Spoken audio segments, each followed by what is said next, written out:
আচ্ছা, এত কিছু দেখে ঘাবড়ে যাবেন না। একটা নতুন ডিশ, না না নতুন না, খুবই পুরনো ডিশ। এর পেছনে কিন্তু একটা ইতিহাস আছে। প্রত্যেকটা ডিশের পিছনে একটা ইতিহাস আছে। সেটা হয়তো আমরা কয়েকটা জানি, কয়েকটা জানি না। তো এরমই একটা ডিশ, এত কিছু আয়োজন নিয়ে চলে এসেছি। আচ্ছা, ডিশটার নাম কি? থাম্বনেলে দেখেই আপনারা এতক্ষণে বুঝে গেছেন ডিশটার নাম কি। ডিশটা হলো ভেজ ঝাল ফ্রাইজি। কিন্তু এর পেছনে কি ইতিহাস আছে সেটা একটু আপনাকে ওয়েট করতে হবে। কুকিংয়ের সময় আমি আপনাদের শেয়ার করব। একটুখানি তেল দিয়ে দেবো। যে ভেজিটেবলসগুলো আপনাদের দেখালাম, কয়েকটা ভেজিটেবলসকে আলাদা করে ফ্রাই করে নেব, তাহলে ওইগুলো ভালো করে সফট হয়ে যাবে। তো কি কি ফ্রাই করছি আপনাদের দেখাচ্ছি।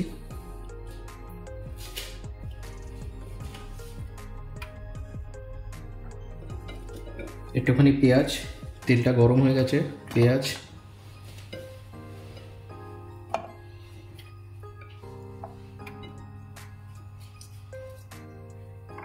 এবং ক্যাপসিকাম, এগুলোকে কিছুক্ষণ হাই হিটে ফ্রাই করে নেব। ক্যাপসিকামকে ইউকেতে এবং অনেক জায়গায় বেল পেপার বলে, আমরা ক্যাপসিকাম বলি, একই জিনিস।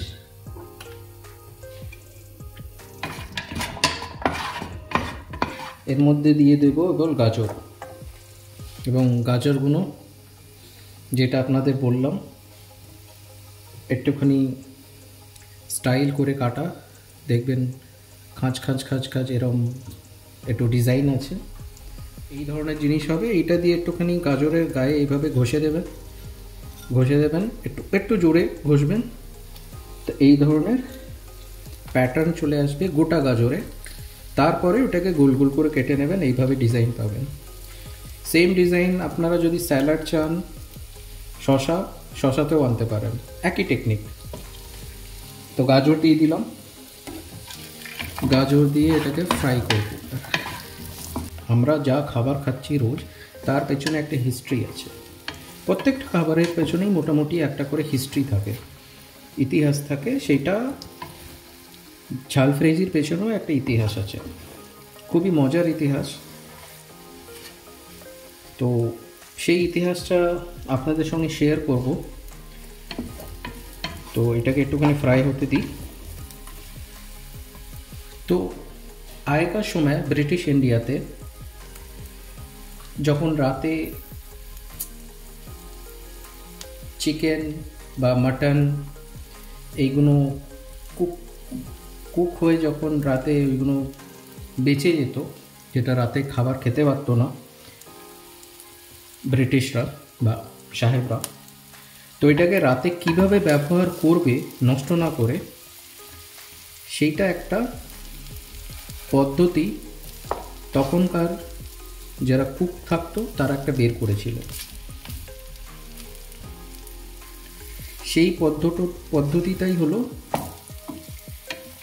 এখনকার যে ডিশটা আমরা বলছি ঝাল ফ্রাইজি, সেইটা।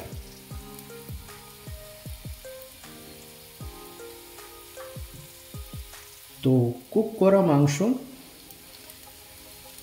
টমেটো গ্রেভিতে আর একটুখানি লঙ্কা, শুকনো লঙ্কা, সবুজ লঙ্কা পেস্ট করে একটা বেশ ঝাল ঝাল গ্রেভির মধ্যে ওই চিকেন বা মাটনের পিসগুলো দিয়ে যে ডিশটা বানাতো, সেটাকেই নাম দিয়েছিল ঝাল ফ্রাইজি। যেহেতু খুবই ঝাল হতো খেতে, তাই জন্য ঝাল ফ্রাইজি নাম। এবার এর মধ্যে বেবি কর্ন দিয়ে দিলাম,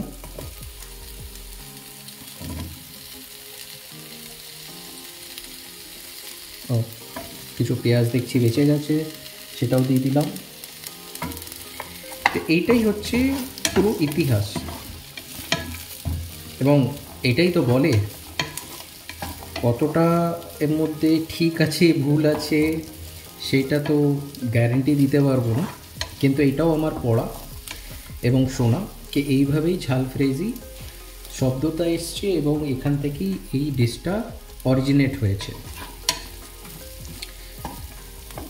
তো ওই ডিশটাই এখন যেটা রেস্টুরেন্টে পাওয়া যায় ওটাকে একটুখানি অন্যভাবে বানানো হয় এবং দেয়া হয়। কিন্তু এখনকার ঝালফ্রেজি আর যেই ঝালফ্রেজিটা তখন অরিজিনেট হয়েছিল আজ থেকে 100-150 বছর আগে ব্রিটিশ কলোনির সময়, তফাৎ আছে। এখনকার ঝালফ্রেজি অনেকটা চাইনিজ স্টাইল, অনেক রকমের সস ব্যবহার করা হয় এবং এটাকে একটা চাইনিজ একটা টাচ দেওয়া হয়েছে। সুতরাং আজকেও আমরা যেটা বানাচ্ছি সেটা কিন্তু রেস্টুরেন্ট স্টাইল। এটা কখনোই গ্যারান্টি না কি এইটাই অথেন্টিক সেই 150 বছর পুরনো রেসিপি। তো এটাও একটা Chinese touch restaurant style veg jalfrezi. তো অনেকটা দেখুন ফ্রাই হয়ে গেছে।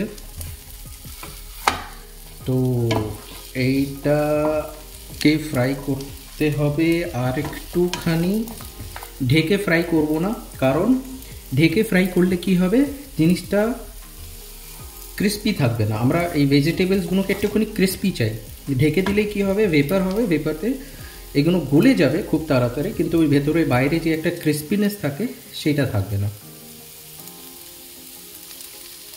আচ্ছা, এটাকে একটুখানি কালার করার জন্য অল্প কাশ্মীরি, অল্প, খুবই অল্প, হালকা স্প্রিঙ্কেল করে দিলাম। জাস্ট একটা জিনিস আপনাদের বলতে ভুলে গেছি, এর মধ্যে কিন্তু কোনো রকমের নুন দিইনি, কারণ নুন দিলেই জল ছাড়বে, জল ছাড়লেই এটার ক্রিস্পিনেসটা চলে যাবে। তা এখন কোনো রকমের নুন দেবেন না। ফ্রাই করার সময় হাই হিটে 4-5 মিনিট ফ্রাই করবেন যাতে খুব বেশি নরম না হয়। এবার উঠিয়ে নেবো একটা কন্টেনারে। তেলটা একটু গরম হতে দেবো। প্যানটা গরম, তো বেশিক্ষণ সময় লাগবে না। আমার তেল দেওয়ার সঙ্গে সঙ্গে তেলটা গরম হয়ে যাবে এবং হয়েও গেছে। অয়েল ব্যবহার করতে পারে। এর মধ্যে কি দেবো, এবার এই ইনগ্রিডিয়েন্টসগুলো দেবো। আদা কুচি আর রসুন কুচি আর এই লঙ্কা। আপনারা যদি বেশি ঝাল না খেতে চান লঙ্কাটা কম রাখতে পারেন, বা কম ঝালওয়ালা লঙ্কা ব্যবহার করতে চান তো করুন।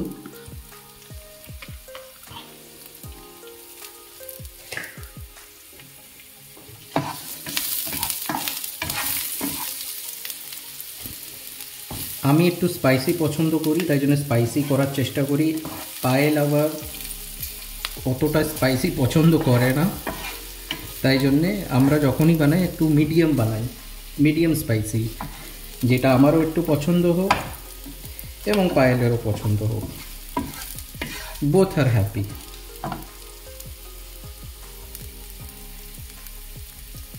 একটু ফ্রাই করে নিলাম। এবার এর মধ্যে খুব সাবধানে কিন্তু অল্প জল দেবেন। সাইডে নিজেকে বাঁচিয়ে, যেহেতু গরম তেলে আপনি দিচ্ছেন, খুব সাবধানে নিজেকে সামলে এই জিনিসটা করবেন। টমেটো কেচাপ,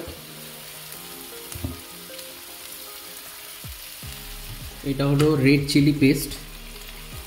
খুবই কিন্তু এটা হট, খুবই স্পাইসি, তাই জন্য খুবই অল্প মাত্রায় দেবো।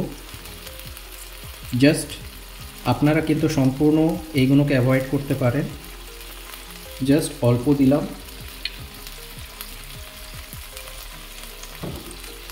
এটাকে একটুখানি মিক্স করতে থাকবো।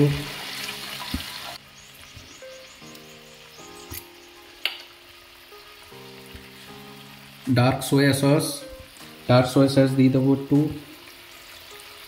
ডার্ক সোয়া সসে কিন্তু নুন থাকে, কোনো সোয়া সসেই নুন থাকে, সুতরাং এইটা দেওয়ার পরে যদি আরও নুন লাগে তখন দেবেন একদম শেষের দিকে। তা আমি ওই 2-3 চামচ মতো সোয়া সস দিয়ে দিলাম, ডার্ক সোয়া সস। আপনাদের কাছে যদি সোয়া সস না থাকে কোনো টেনশন নেই, এটা ম্যান্ডেটরি না সোয়া সস। যদি আপনাদের কাছে কেচাপও না থাকে কোনো প্রবলেম নেই, টমেটোটাকে একটুখানি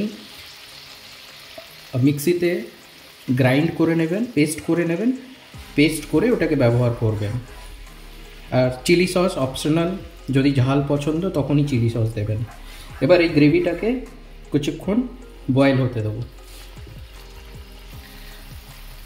এই গ্রেভিটা, সস দেওয়া গ্রেভিটা প্রায় 1 মিনিট মতো বয়েল হয়েছে এখনও অবধি। এবার এর মধ্যে কী কী দেবো দেখুন। এই যে চেরি টমেটো এখানে দিয়ে দেবো, গোটাই দিয়ে দেবো, এটাকে আর কাটবো না, খুবই তাড়াতাড়ি সফট হয়ে যায়। কয়েকটা ছিল ব্যবহার করে নিলাম। এইগুলো হলো আমাদের গ্রিন অনিয়নের যে স্টিম ডাঁট সেটা। পনির অল্প দিয়ে দেবো, কয়েকটা পনির আমরা এইভাবে দিয়ে দিলাম।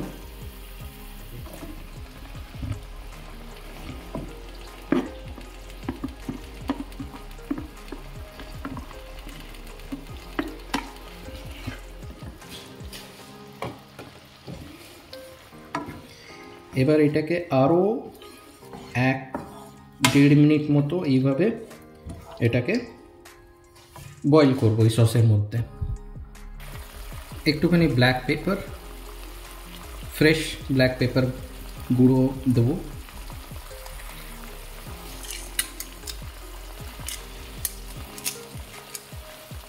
অল্প কর্নস্টার্চ জলে গুলে রেখেছি সেইটা অল্প দিয়ে দেবো এতে,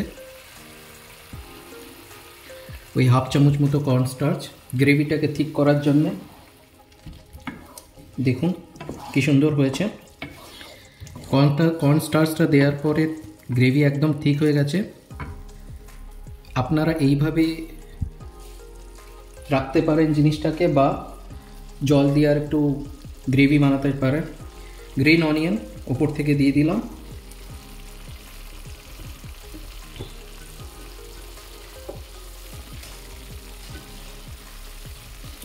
আমাদের ভেজ ঝাল ফ্রেজি রেডি।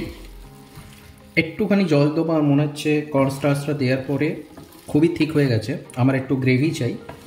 বাট এটা অ্যাজ এ স্টার্টার একদম ব্যবহার করতে পারেন, পুরো গ্রেভির সঙ্গে একদম ভেজিটেবলসগুলো মিক্স হয়ে আছে। একটুখানি আর একটু আমি ডাইলিউট করব জল দিয়ে, একটুখানি জল দিয়ে ডাইলিউট করে নিয়েছি। এটাকে 1 মিনিট, ম্যাক্সিমাম 1 মিনিট মতো ফুটিয়ে এবার এটাকে প্রেজেন্ট করে আপনাদের দেখাবো। তো আমাদের ভেজ ঝাল ফ্রেজি রেডি। এটার সঙ্গে ভেজ ফ্রাইড রাইস, জিরা রাইস, প্লেন রাইস, পরোটা, নান, সবার সঙ্গে ভালো লাগবে এটা। বাট বেস্ট আমার মনে হয় পার্সোনাল ফ্রাইড রাইসের সঙ্গে খুবই সুন্দর লাগবে। সঙ্গে থাকুন, দেখতে থাকুন।